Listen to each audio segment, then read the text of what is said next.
qui travaille, notamment du recteur, qui peut effectivement aussi en même temps transmettre le message du thème qui est choisi chaque année, thème pastoral, autour du pèlerinage cette année ici, et en même temps, plus largement, naturellement, de la grâce de Lourdes. Et cette grâce, nous la vivons aussi ici, dans cette cité Saint-Pierre. Ce que je voulais simplement vous partager, je vais bien choisir un thème, c'est de nous rappeler que nous sommes dans l'année préparatoire du grand jubilé de 2025.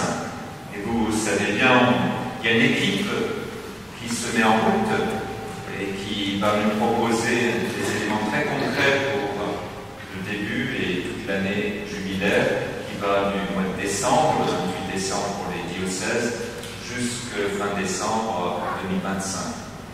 Et là, naturellement, nous aurons l'occasion de nous ouvrir largement notre diocèse à la vie des églises à travers le monde, puisque c'est un événement universel. Les jubilés ne viennent d'une manière organisationnelle, d'une manière officielle, universelle, du Moyen-Âge, au XIVe siècle, dans un contexte de guerre, de famine, d'épidémie. Le peuple de Dieu s'est vu très démuni dans la souffrance, a demandé aux évêques et aux papes de manifester par la présence, par la prière, par la célébration des sacrements, que Dieu accompagne par son Fils, et notamment par l'accueil du pardon entre les personnes divisées par les guerres, questionnant aussi l'existence. C'est ainsi qu'ont été mis en route ces temps de jubilé. On s'est rappelé que dans l'Ancien Testament, il y avait chaque 50 années une année de commémoration de la libération d'Égypte. Pour nous, chrétiens, c'est naturellement la venue de Jésus qui offre la libération à toute l'humanité. Et très vite, dans le XVe siècle déjà, au lieu de faire un rythme de tous les 50 ans, l'Église catholique a mis en place un rythme de 25 ans pour permettre à un chrétien de le vivre au moins une fois dans sa vie. Donc nous avons connu le dernier jubilé en l'an 2000 avec le pape Jean-Paul II, qui a eu des jubilés extraordinaires, le dernier sur la miséricorde, mais le vrai jubilé de toute l'Église universelle, c'est donc en 2025. Et le pape François, il y a déjà 2 ans, a insisté pour que ce jubilé soit préparé d'une manière spirituelle par les chrétiens et instauré en l'année 2024, nous y sommes, l'année de la prière, centrée sur le Notre Père. Et je voudrais revenir sur ce Notre Père. Je l'ai connu dans le diocèse de Strasbourg, quand j'étais séminariste et jeune prêtre, un évêque qui disait « Faisons une petite prière, Notre Père qui est aux cieux ». Et je me suis toujours dit au fond de moi-même que ce n'est pas une petite prière, c'est la prière des prières. Et je crois que c'est ce que veut nous faire comprendre aussi le pape François. Quand nous pensons à la prière de Notre Père, nous avons déjà le résumé dans la forme, dans la manière dont nous récitons, prions de Notre Père, tous les éléments de la prière chrétienne. Naturellement, tout être humain, finalement, prie, parce que cet élan vers le ciel des premiers chrétiens, des théologiens des premiers chrétiens disaient, vous voyez, même les animaux prient. Regardez le ciel, les oiseaux tracent le signe de croix avec leurs ailes pour honorer Dieu. Et c'est beau de voir aussi la création que cela en instance de prière. Et pour nous, la prière, et j'insiste beaucoup sur cela, est d'abord un don de Dieu et une réponse. On pourrait dire une grâce et une mission. Et c'est bien cela qui nous caractérise, nous les chrétiens. Il n'y a pas de prière sans que Dieu la donne. Et le Notre Père, n'est-ce pas la prière des prières que Jésus, Fils de Dieu, lui-même a enseigné, a donné, pour exprimer cette dimension de la grâce. Et c'est, comme dit saint Paul, il nous faut que Dieu vienne briller en nous par son Esprit Saint. Abba. Mais c'est aussi une mission. Quand nous sommes baptisés, au moment de l'onction du Saint-Crème qui annonce la confirmation, le célébrant dit: tu as maintenant la suite du Christ, frère, prophète et roi. Roi, nous savons, c'est le service. Prophète, nous savons aussi cette annonce. Mais nous devons aussi nous rappeler qu'il y a la fonction de prêtre qui est l'engagement à la prière. Un chrétien, c'est d'avoir un homme aussi de prière. Et je pense que si on devait résumer, caractériser la vie de Jésus, au fond, c'est d'abord celui qui prie, du début à la fin. Et notamment sur la croix, au moment de sauver l'humanité. Père, entre tes mains, je remets mon esprit. C'est d'ailleurs, vous trouvez cette parole sur la bouche de Jésus dans l'évangile de Saint Luc. Il y a aussi l'autre prière: pourquoi m'as-tu abandonné? Ce sont deux psaumes. Le psaume entre tes mains, je remets mon esprit, c'était le psaume qui était prié chaque soir dans la communauté juive pour se remettre à Dieu. Et donc, Jésus s'associe en fait à la liturgie de la synagogue, à la liturgie de son peuple, au moment où il est sur la croix et où il réalise d'une manière réelle, concrète, la remise entre les mains de Dieu pour que le lien entre le ciel et la terre se rétablisse et que le mal, force du mal, force de la mort soit brisée. Est-ce que vous savez bien que la mort, ce qui est le plus terrible, c'est la peur de la solitude, de l'isolement, de cette incapacité à être en relation avec les autres. C'est pour ça que les derniers instants sont tellement importants, ne serait-ce que d'une présence, et c'est pour ça aussi, je pense que chacun d'entre nous, toujours heureux d'avoir pu encore toucher la main de celui qui nous est cher et qui est parti, ou d'avoir un échange, même si ce n'est pas au moment de son départ. Et nous gardons ces paroles vraiment des paroles de testament, des paroles importantes, parce qu'il y a quelque chose comme de cette épreuve qui attend chacun. On a une rupture de la communication. Or, Jésus est venu nous rejoindre, le Fils de Dieu, et pour manifester que nous ne sommes plus seuls, même dans la mort, que lui est à nos côtés, il prie. C'est cette prière, cette relation vivante avec Dieu son Père, qui a fait voler en éclats les verrous du mal et de la mort. Et donc nous sommes invités à ce titre-là, naturellement, d'être des hommes et des femmes de prière. Et je crois qu'aujourd'hui, il n'y a pas d'autre voie pour le renouvellement de notre foi et la foi de l'unité de ceux qui sont autour de nous, sinon d'avoir cette capacité à relier notre vie à Dieu et de réorienter ainsi nos activités, nos questionnements, sous le regard. Vous savez bien, je le répète souvent même, un beau signe de croix et déjà une prière, disait Sainte Bernadette à cette personne qui lui a demandé: apprends-moi à prier. La prière est une grâce et une mission, et nous sentons bien que notre Père, c'est ça.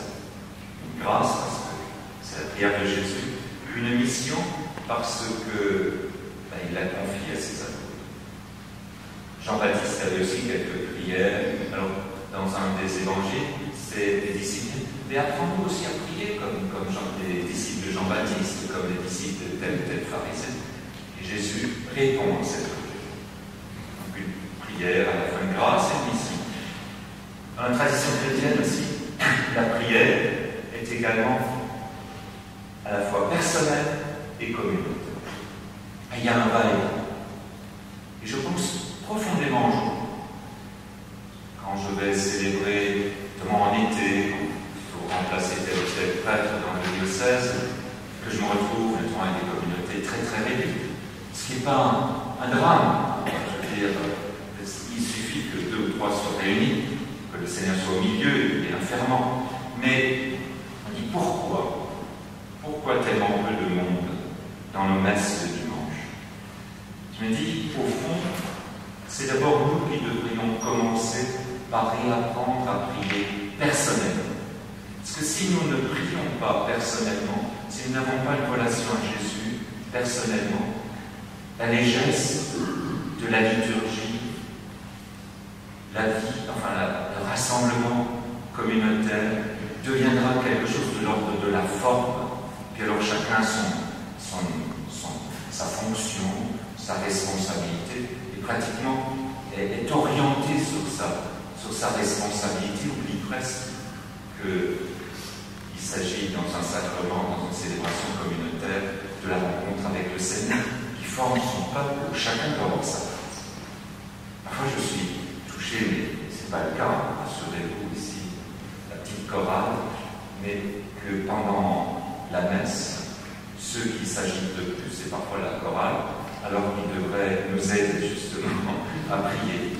Ou quand j'entends déjà des pages se tourner pour l'anamnèse, alors qu'on est à la consécration en soi. Il y a quelque chose là où il faudra parfois aussi s'interroger. Et je pense que si effectivement une chorale, si des groupes, même servants de terre, si ceux qui lisent, ont une vie spirituelle, ont une capacité aussi avant de commencer leur service, de prier, d'avoir même le geste tout simple, dit du signe de la croix, il y a peut-être quelque chose qui change. Vous voyez ce lien étroit entre prière personnelle et prière communautaire et le Notre Père. On sent bien que c'est à la fois une prière personnelle, d'ailleurs on la récite, c'est une des premières prières avec le Je vous salue, et puis très vite, ça a été introduit dans la célébration principale, la Sainte Messe. Très vite, un pape dans les premiers siècles disait il est important qu'au bout de la prière eucharistique, les paroles de la consécration, ceci est mon corps, ceci est mon sang, que nous y ajoutions comme pour un bouquet final, la prière de Jésus elle-même. Donc, ça a été très vite cette introduction dans la liturgie. D'ailleurs, nous avons un élément liturgique quand nous prenons tout de suite la doxologie, car c'est à toi qu'appartiennent la puissance et la gloire. Ça nous vient de la fin du 1er siècle déjà. On trouve ça dans un document où le Notre Père, effectivement, est déjà présenté comme une prière liturgique, une prière faite de la santé. Donc on voit bien ce va-et-vient entre la prière personnelle et la communautaire. Et le Notre Père nous forme à ça. Prière qui est une grâce et une mission, prière qui est personnelle et communautaire. Et au fond, quand on analyse la prière, peut-être très rapidement, il y a dans la prière de Jésus tous les éléments de la vie quotidienne qui y sont. On voit bien, on pense au pain, au pardon. Il y a à la fois des éléments très concrets. On pense à des choses très concrètes. Un enfant comprend des choses comme ça. Et à la fois, on sent bien que le pain, c'est plus que le pain quotidien, c'est aussi le pain eucharistique, c'est aussi le pain de la parole de Dieu. On sent aussi que le pardon, c'est pas seulement le je te pardonne qu'un enfant dit à ses parents, mais c'est aussi inscrit dans le pardon même de Dieu. Pardonne-nous comme pardon. Même quand nous parlons sur la tentation, on sent bien si notre vie est faite naturellement de tous les attirances vers le mal, et comme nous le levons d'ailleurs, et en même temps, nous découvrons aussi dans la prière de Jésus que c'est de l'ordre aussi de notre existence spirituelle qui est, comme pour Jésus, un combat pour que le règne de Dieu grandisse en nous. Et Jésus ne nous sauve pas sans ce combat. Donc les mots du Notre Père sont des mots très simples de la vie quotidienne et en même temps nous ouvrent au grand pèlerinage spirituel que nous avons à réaliser et à découvrir jour après jour dans notre vie. Vous savez bien que la prière chrétienne et la prière tout court, on pourrait résumer sur les 5 doigts d'une main le bonjour, le pardon, le s'il te plaît, le merci et le je t'aime. Le bonjour, le pardon, s'il te plaît, merci, je t'aime. Le bonjour, c'est se mettre devant la bienveillance de Dieu. Puis, que le jour soit bon. Et nous le savons, il sera bon, parce que la volonté de Dieu, c'est que notre journée, notre vie, aboutisse dans sa bonté, soit l'image de la bonté de Dieu. Le pardon, c'est la manifestation que Dieu est profondément miséricordieux, qu'il ne cesse de nous inviter à vivre du don de son pardon. S'il te plaît, naturellement, c'est un des éléments importants de notre vie chrétienne. Comme charité, la première action de charité, première mission dans la charité, c'est de prier les uns pour les autres. C'est d'ouvrir toujours davantage notre cœur. Et ça nous fait du bien. Ça nous stimule aussi ensuite à ne pas passer à côté des personnes d'une manière indifférente. Quand on a un peu l'habitude de prier pour des personnes en précarité, des personnes malades, il y a une sensibilité qui se développe en nous. Il y a une découverte aussi du sens de chaque personne, de la dignité de chaque personne. C'est important, cette prière du s'il te plaît, de l'intercession. Rends du merci, c'est de l'action de grâce pour tel ou tel don, savoir reconnaître les dons de Dieu. Et Jésus nous y invite dans notre Père. Puis ça aboutit au je t'aime, qui est la louange. Dire, dans la louange, nous ne disons plus merci simplement pour les dons reçus. Nous disons tout simplement merci pour Dieu lui-même, parce qu'il est Dieu. Nous avons là, vous voyez, dans notre Père aussi quelque chose de tous ces éléments aussi de l'attitude, de résumé de la prière chrétienne. Tertullien, un des premiers auteurs de l'ère chrétienne, disait que le Notre Père, c'est le résumé de tous les évangiles. Le résumé de tous les évangiles. Alors, on pourrait, simplement aller de l'avant en reprenant les titres que nous donnons à la prière de Jésus. Dit le Notre Père, dans la tradition catholique, maintenue, sans doute aussi dans les autres traditions, nous avons l'habitude de donner des titres, des textes importants, prières, des documents du pape, du concile. Nous prenons les premiers mots du texte. Donc, Notre Père, c'est les premiers mots du texte. Mais vous entendez parler parfois aussi d'oraison dominicale. L'oraison dominicale. Ça fait très joli.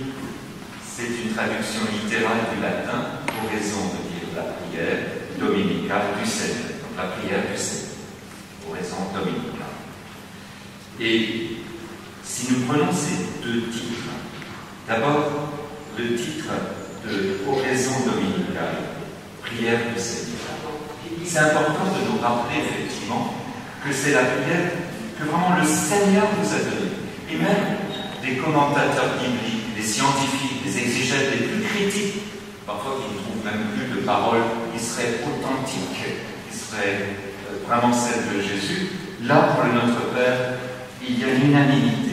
Parce que ces exégètes très critiques se disent, mais comment cette prière aurait-elle pu s'imposer à côté du chemin d'Israël, dans la communauté juive, qui est devenue chrétienne, à côté d'autres prières importantes quotidiennes, si ce n'était pas Jésus qui l'avait donné? Parce qu'il y avait des prières quotidiennes que tout bon juif récitait. Jésus lui-même les récitait. Notamment les 18 bénédictions. On bénissait 3 fois par jour le Seigneur. Et c'était récité par un bon juif.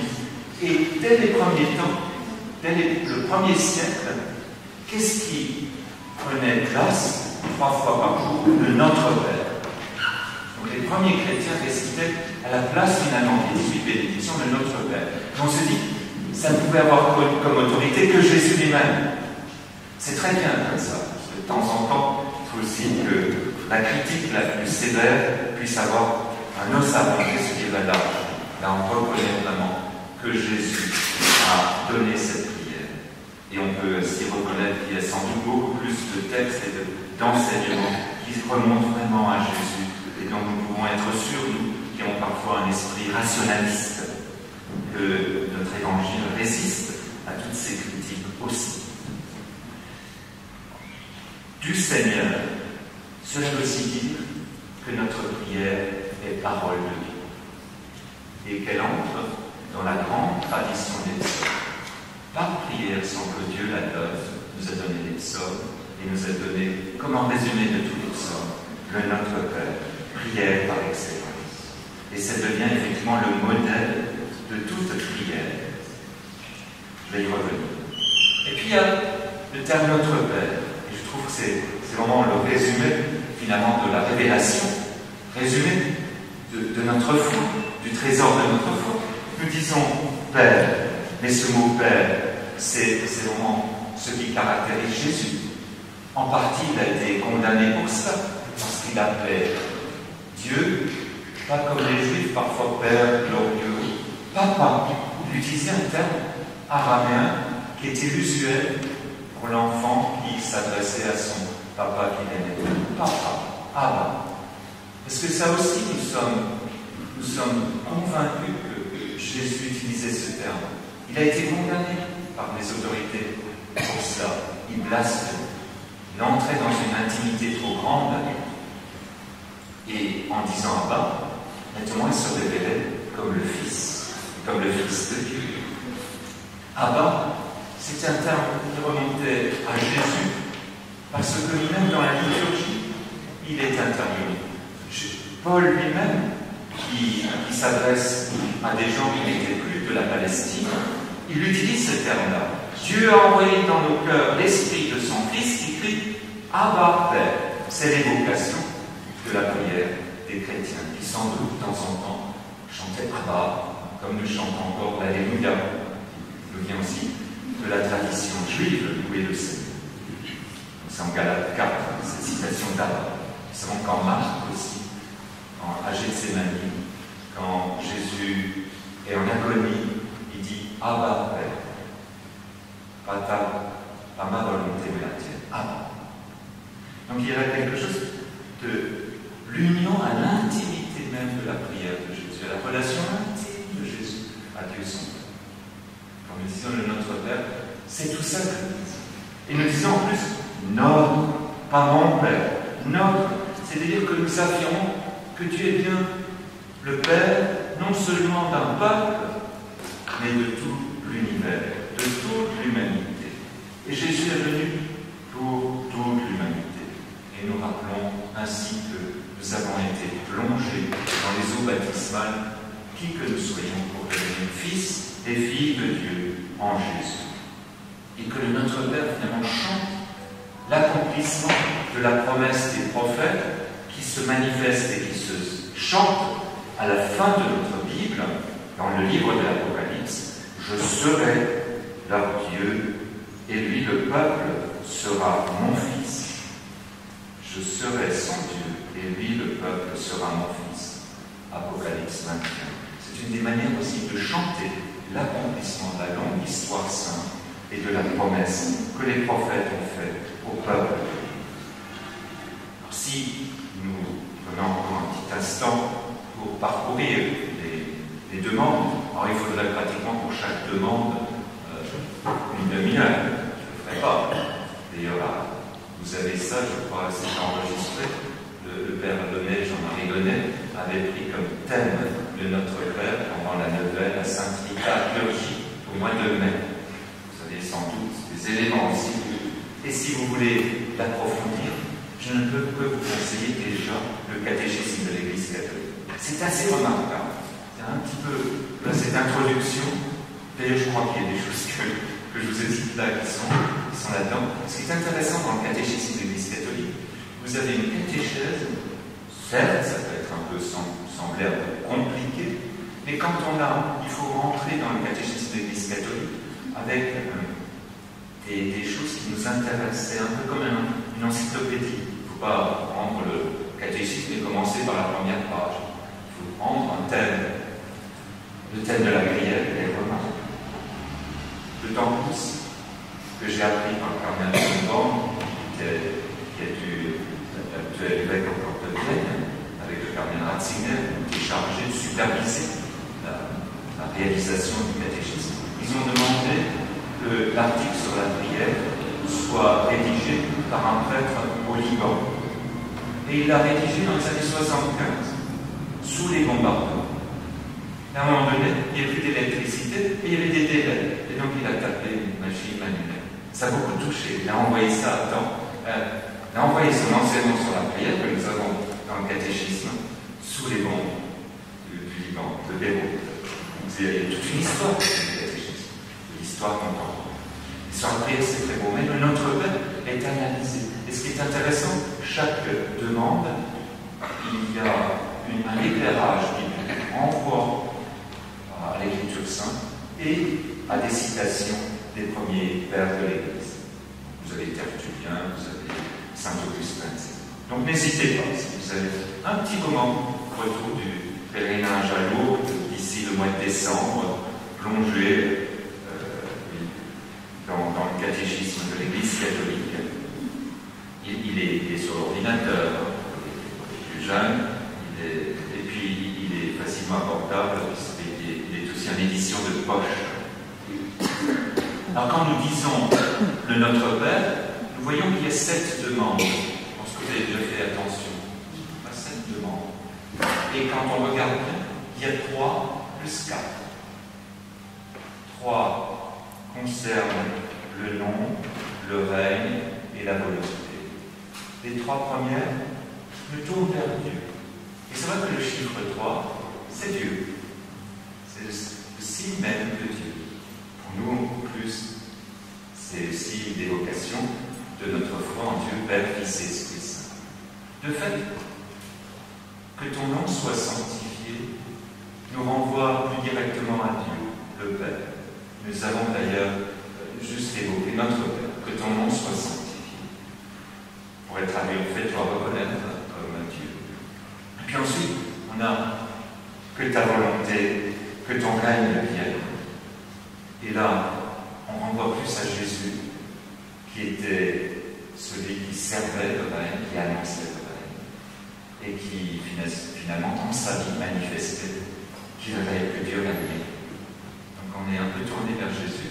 Et la volonté, naturellement, la volonté soit faite sur la terre comme au ciel, on découvre que pour nous ouvrir à cette volonté, suivre la volonté de Dieu, qui est Père, qui veut notre règne, donc qui veut cette orientation profonde sur le bonheur et la vie, que nous avons effectivement à travailler notre cœur, et l'Esprit Saint peut nous aider à travailler notre cœur pour dire oui à cette volonté. Donc nous sommes devant le mystère de Dieu Père, Fils et Esprit Saint, en nous disant notre Père, avec ses 3 premières demandes. Et puis ensuite, nous voyons bien les 4 autres demandes. Le chiffre 4, c'est la réalité de la terre. Les 4 points cardinaux. C'est l'humanité. Et nous demandons d'ailleurs des éléments pour nous. Des éléments très concrets, comme je disais, mais aussi hautement spirituels. Et d'ailleurs, les 3 premières demandes pour nous-mêmes, que ce soit le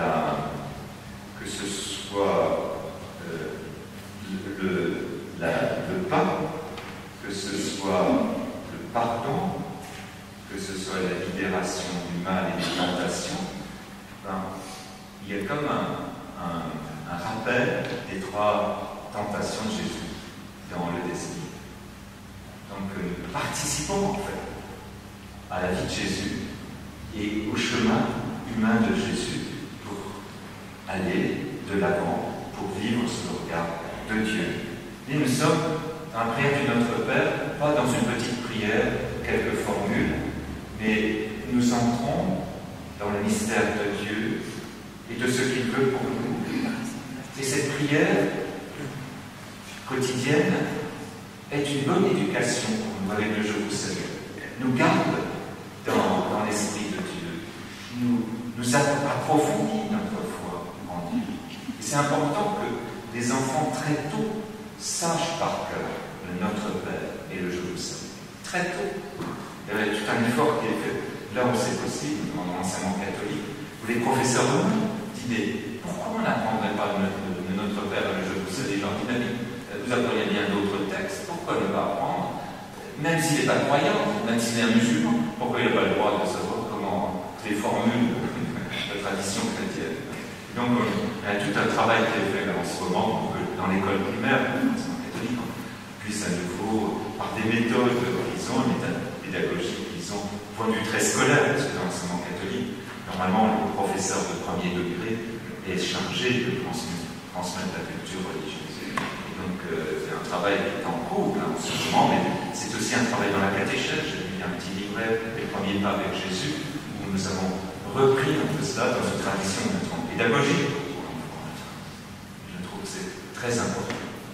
D'ailleurs, le Concile Vatican II, dans sa réforme liturgique, a réintroduit dans la liturgie de l'office des psaumes, au laude et au vêpres, le Notre Père, en invitant tous à le prier ensemble. Et ainsi, avec la messe quotidienne, en tout cas le prêtre et ceux qui récitent l'office retrouvent la grande tradition des premiers chrétiens avec trois fois le Notre Père. Comme pour rappeler, c'est la vraie prière de Jésus qui nous identifie comme chrétiens. Et entre parenthèses, je suis un peu bavard, mais enfin bon, ce texte, c'est très intéressant quand vous êtes en contact avec les témoins de Jéhovah. Ça m'avait frappé d'ailleurs, et ils sont très actifs dans notre diocèse. Il y a 4 ans, 5 ans, quand j'ai dû faire la visite à Limina, la visite à Rome, c'est de France, chaque évêque, naturellement, c'est pas seulement aller se promener, faire du tourisme, nous sommes obligés de faire un compte rendu de nos 6 ans, de 5 ans, de ce qui se passe dans les diocèses. C'est comme ça que le pape connaît le Saint-Siège, on connaît des éléments très concrets des diocèses à travers le monde. Et dans mon rapport, ceux qui s'occupent des registres, des registres de la vie diocésaine, sacrement, me rendait attentif d'un nombre croissant de personnes qui voulaient être radiées des registres du baptême. À un moment donné, on approchait la centaine par an, c'était quand même beaucoup. Et en fait, une petite analyse, personnes, journalistes, collaborateurs, se sont rendus compte que c'est toujours les mêmes formules qui étaient données par les témoins de Jéhovah. Et je me suis rendu compte aussi que le jour de l'Ascension, alors que les chaises étaient en place dans la cathédrale de Cambrai, il y avait un stand avec 5-6 personnes, des témoins de Jéhovah, qui se battent contre la Vierge Marie. Et je les ai salués, et je sens bien qu'ils étaient là pour provoquer. Ce qui est intéressant, c'est que je ne savais pas mes études, c'est qu'ils ne prient pas le Notre Père. Donc on peut leur demander, si on n'est pas trop rentrer trop en discussion, si on n'est pas très sûr de soi, parce que c'est comme des commerciaux, hein, ils apprennent des choses par cœur et ils ont la réponse aussi pour nous induire aussi en erreur. Mais posez-nous la question, mais si vous êtes chrétien, avec les protestants, avec les orthodoxes, ce qui nous unit, c'est notre Père. Prions notre Père, ils le prient. C'est à eux alors de tirer les conséquences, les conclusions. Alors, comme je l'ai vu maintenant, la prière de ce Notre Père, prière des prières, modèle de toutes les prières. Je me suis posé la question en ce lieu marial, si Marie a pu le réciter. Alors les bons théologiens disent non, Marie ne va pas demander pardon pour ses péchés, puisqu'elle est sans péché. Et je me dis, Marie a dû prier quand même, mais pour nous.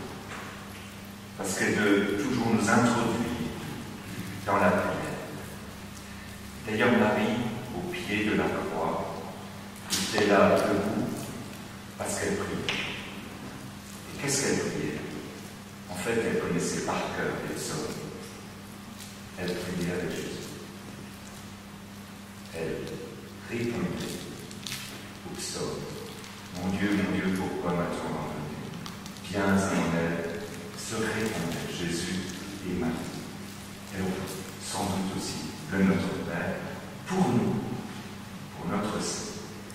Voilà. Et nous nous préparons à l'Eucharistie, où nous pourrons avec le choral réciter le Notre Père. Pour le prier.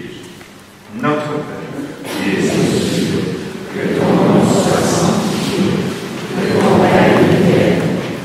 ta volonté soit faite sur la terre